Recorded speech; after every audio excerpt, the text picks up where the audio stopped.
Yeah, hi there. This is Michael.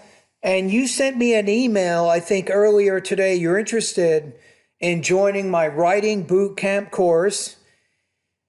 You told me as I talked to you on the phone that if I scored your writing practice test and I did a video correction of your writing practice, that you would join my TOEFL writing boot camp course. And that's exactly what I'm going to do right now. So I just read the essay here. So I'm scoring you at 3.0 out of 5 or 20 points out of 30 on this particular practice test. So I gave you this score for a few reasons here. If we look at the rubrics, I have modified rubrics here. I think that you need a better connection of ideas. You have some problems with sentence formation and word choice. You have accurate but limited range of sentence structures and vocabulary. So I think you could improve the structure of your ideas. Now, what I'd like to do first is I'm going to go through and just make corrections to your writing. But then the second time I go through the essay, I'm going to restructure everything because you simply don't have a good controlling, unifying structure to your writing. See, if I disagree with the statement that paying teachers can be dependent on how much your students learn. Each student is different to understand the concepts. I don't think you need any of that. Just say each student understands the concepts differently.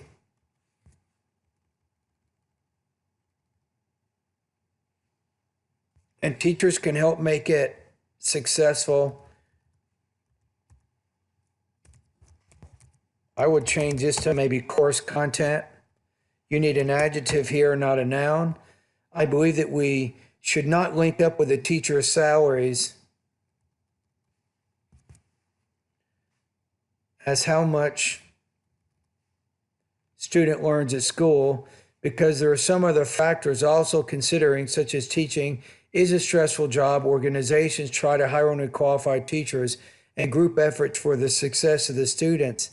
I just don't see the argument here. I don't see how this connects back to why teachers should not be paid according to how much your students learn. So you need a little bit better organization here. Let's keep going. Many people believe that teaching is an easy job that has a flexibility. You want to say here, the flexible hours to go smoothly each day.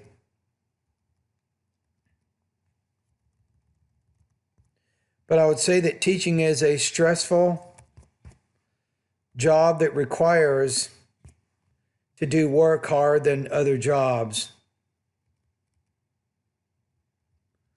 To do work, you might say, that is harder than other jobs.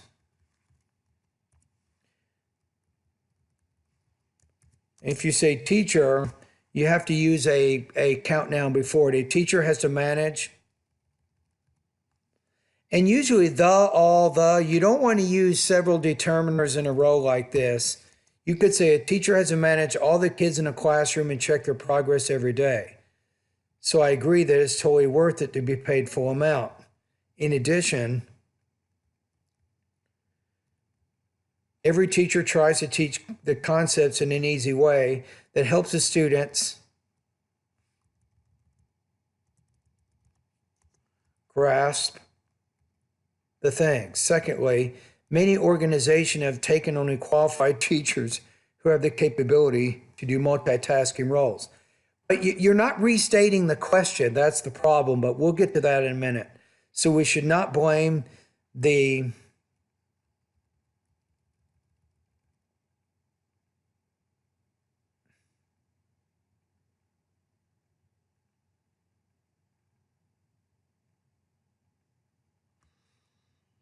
we should not blame, we can put not only teachers, but also the learning capabilities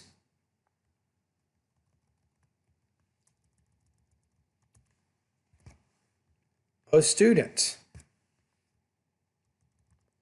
In a recent study, many researchers gave analysis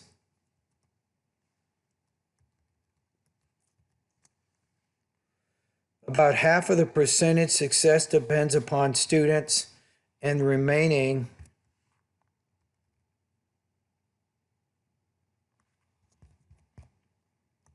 is on teachers. As a result, there is no use to cut teachers' salaries based on the student progress. Otherwise, no one would not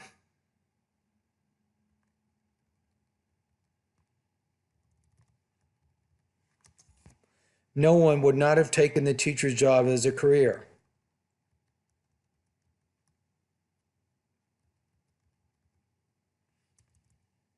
I'm going to change this to no one would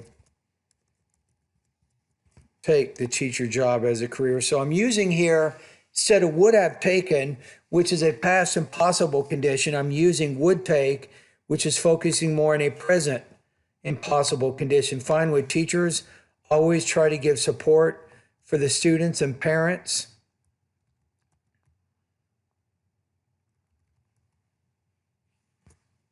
And parents should do their job to help the student's success. It is completely a group effort to understand and learn the capabilities of the student. I believe that there is no relation to the teacher's pay on the basis of student improvement in a class. For example, I have worked as a volunteer for several times in my daughter's school. I can see how hard it was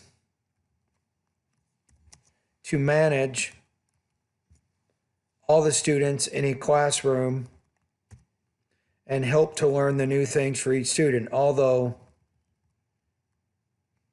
a teacher is a person to explain to the students in an understandable way, parents and students should work together to learn things easily. Overall, it is important to estimate that how much students can understand in a classroom when a teacher, I'm going to change this to teaches.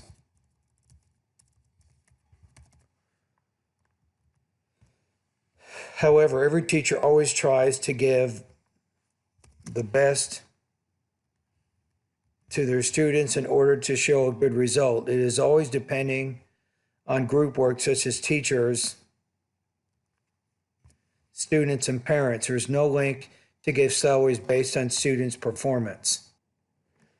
Okay, there's 3 steps to reorganizing your writing. So let's talk about each one. Step 1, we need to reorganize this first paragraph. So you talk about here, paying teachers can be dependent on how much your students learn. Each student understands the concept differently.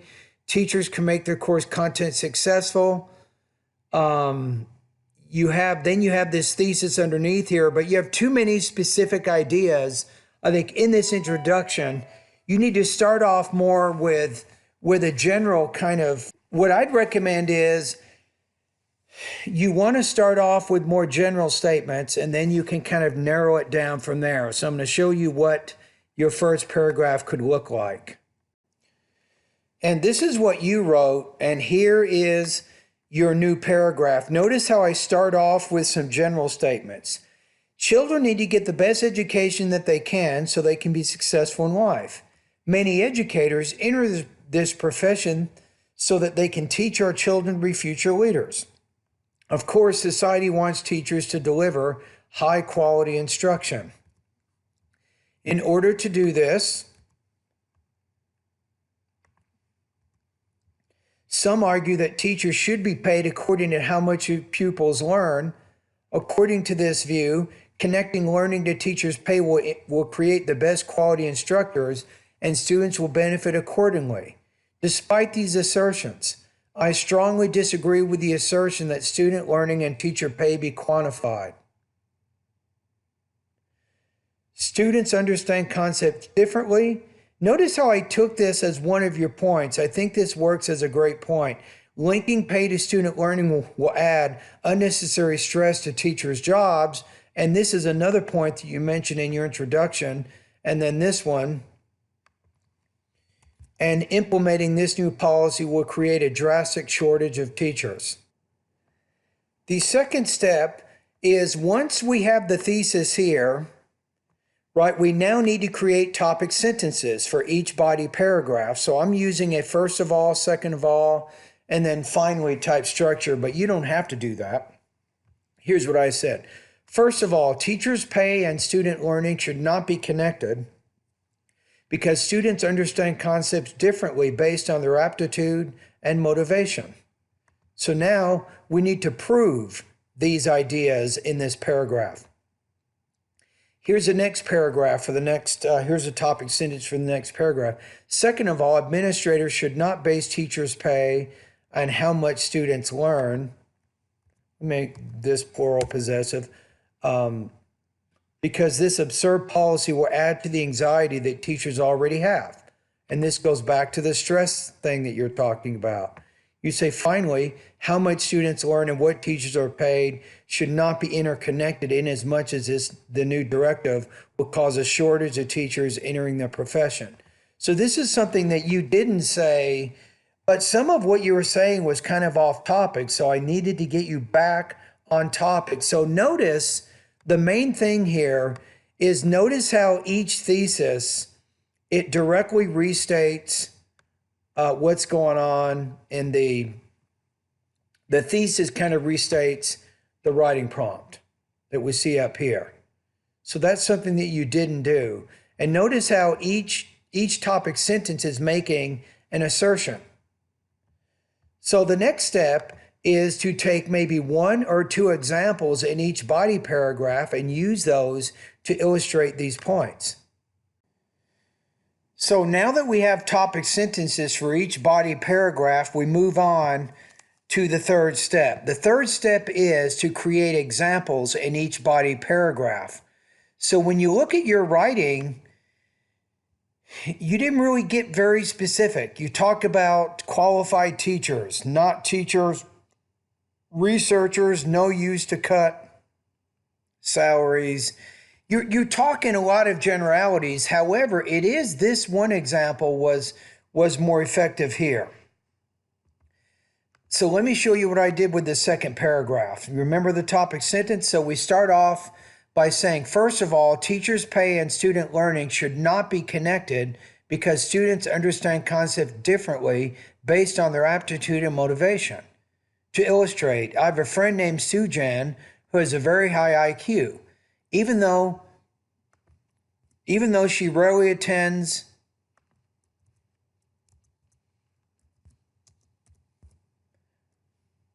her biology class, she scored A's on all of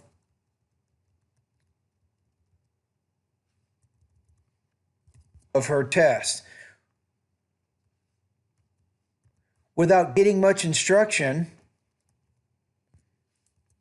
she simply reads the textbooks and learns from the weekly study. We'll say study guides.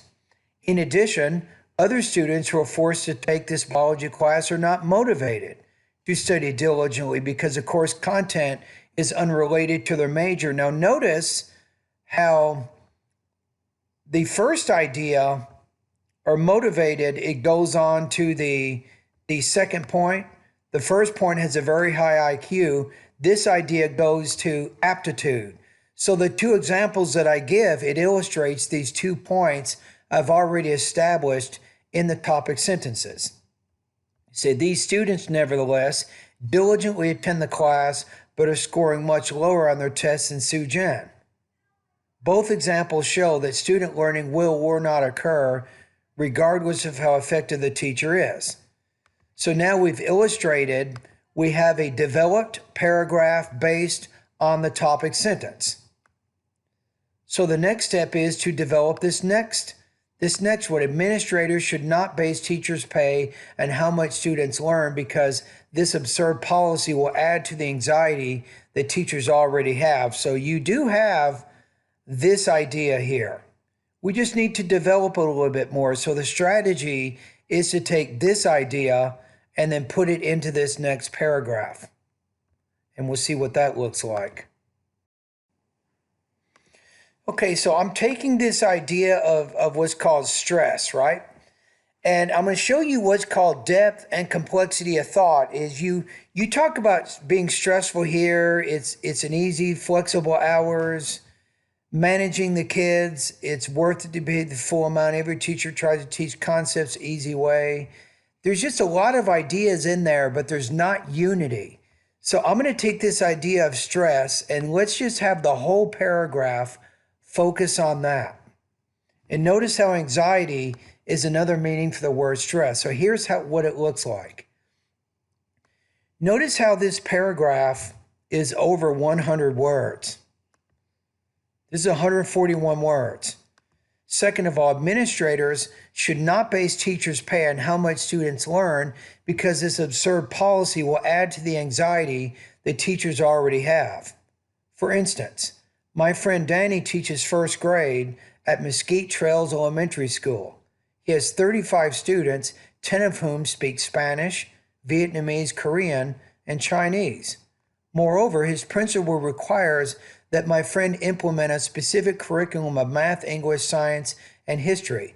Hence, Danny finds it difficult to make sure all his students are learning what is being taught. Furthermore, Danny has to grade hundreds of homework and in-class worksheets weekly that his students are completing. Preparing for teaching and grading assignments from his class, according to my friend, is stressful. And if his pay,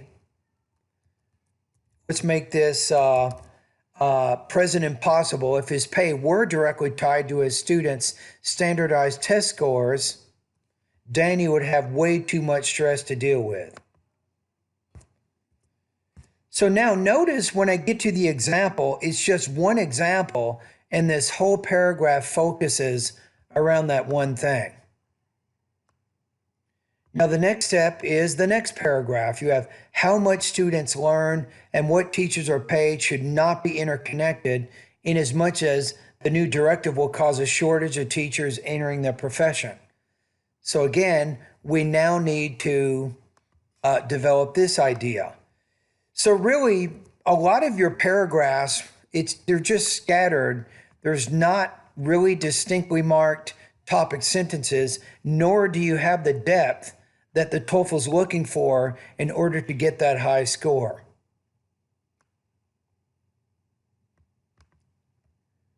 Okay, so let's see what we can do to develop this topic. So we're talking about a shortage of teachers entering the profession. So let's take a look at the final body paragraph and then the conclusion. Finally, how much students learn and what teachers are paid should not be interconnected in as much as the new directive will cause a shortage of teachers entering the profession. As noble of a profession that teaching is, educators are some of the lowest paid workers in society. Therefore, it is already a challenge to convince people to get educated to become teachers because they know they will not be paid a living wage. Consequently, linking teachers' pay with student learning will discourage many from entering the profession in the first place. Eventually, fewer college graduates entering the teaching profession will cause a shortage of teachers, which will force school districts to increase their class sizes as a result. Therefore, because students have varying degrees of intelligence and motivation, because teachers will be placed under additional unnecessary stress, and because college graduates will not want to become teachers, I strongly disagree that teachers' pay should be based on how much your students are learning. So that's it. So I took your essay, I gave you 3.0 out of 5, or 20 points out of 30. Probably you'll score even lower than that now that I've looked over the whole essay in more detail. Let me see if I can figure it out here. I'm going to make a quick adjustment here.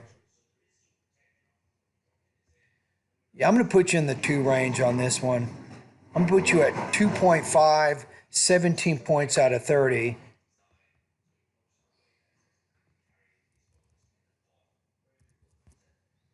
That'll be your score.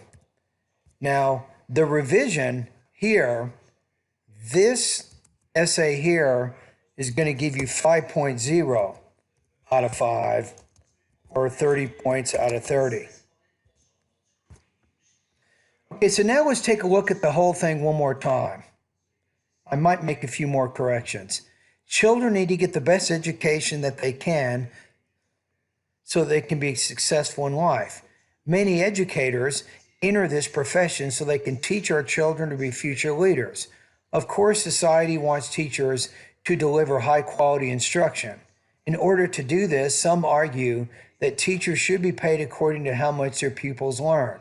According to this view, connecting learning to teachers' pay will create the best quality instructors, and students will benefit accordingly. Despite these assertions, I strongly disagree. Maybe we already said assertions, right? How about let's change this to argument. I strongly disagree with the argument that student learning and teacher pay be quantified. Students understand concepts differently. Linking pay to student learning will add unnecessary stress to teachers' jobs, and implementing this new policy will create a drastic shortage of teachers. First of all, teachers' pay and student learning should not be connected because students understand concepts differently based on their aptitude and motivation. To illustrate, I have a friend named Sue Jen who has a very high IQ. Even though she rarely attends her biology class, she scores A's on all of her tests.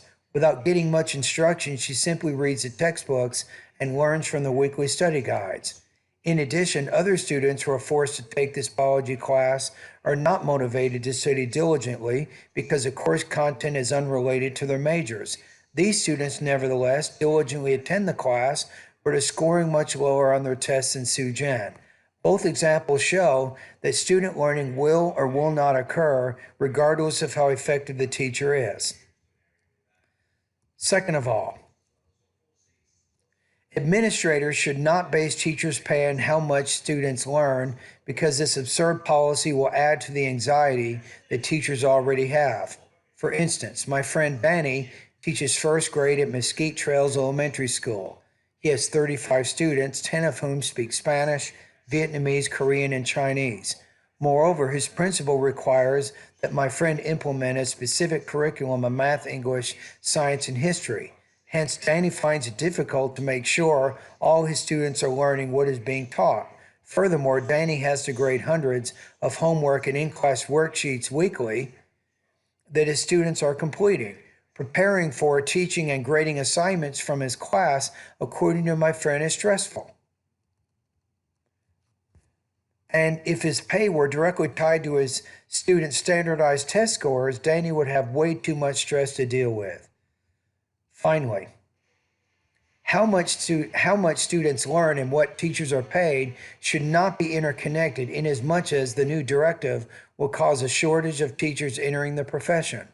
As noble of a profession that teaching is, educators are some of the lowest paid workers in society. Therefore, it is already a challenge to convince people to get educated to become teachers because they know they will not be paid a living wage. Consequently, linking teachers' pay with student learning will discourage many from entering the profession in the first place. Eventually, fewer college graduates entering the teaching profession will cause a shortage of teachers, which will force school districts to increase their class sizes as a result. Therefore, because students have varying degrees of intelligence and motivation, because teachers will be placed under additional unnecessary stress, and because college graduates will not want to become teachers, I strongly disagree that teachers' pay should be based on how much your students are learning. So that's what it looks like. So Anusha, based on your current score of 17 points out of 30, based on what I looked at with your writing, I'm at my online TOEFL course right now. So let's take a look at some things that you can do that can help you score higher. So I recommend that you improve your vocabulary, first of all. You can be a little more specific in some of the words you're choosing. So vocabulary 3, 4, 5. And also vocabulary lesson 6. I think these are great lessons for you to focus on right now. Okay, let's go to the grammar part of my course. Let me see what's going to work better with you right now.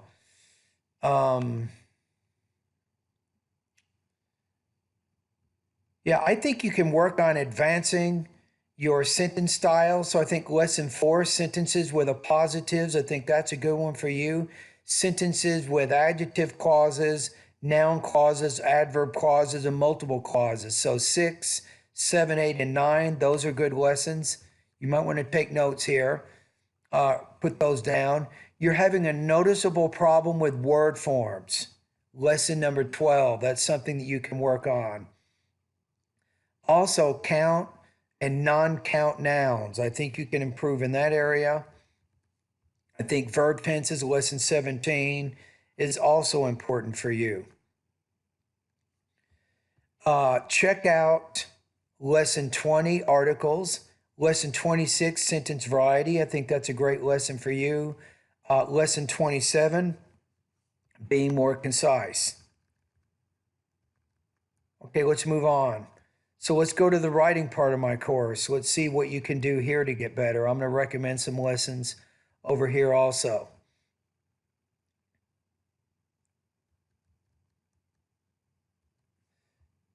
I'd like you to take a look at lesson number 4, creating sharply focused thesis statements. Lesson 4.2, how do I frame a thesis for the agree or disagree type of writing prompt? That's a good one. The effective body paragraphs, you need a lot of help with your structures. So I think one simple trick to improve topic sentences, lesson 5.2, that's a good one.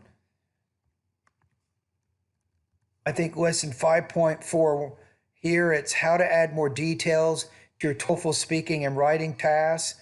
5.5, how to show depth and complexity of thought. And the most important lesson, I think, is writing the perfect paragraph. You need to figure out exactly how to write a good paragraph that has a clearly marked topic sentence.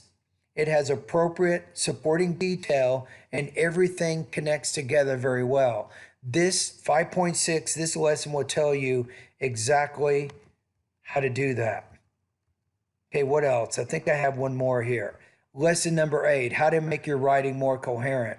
So these are some specific lessons, I think, with vocabulary, grammar, and also writing that you need to begin studying right now as one of my TOEFL Writing Bootcamp students. So your goal now is, as you study these lessons, complete more writing practice tests so I can give you more feedback. And then you can monitor your progress as you go through the lessons in my course. All right, and thank you for doing this writing practice test.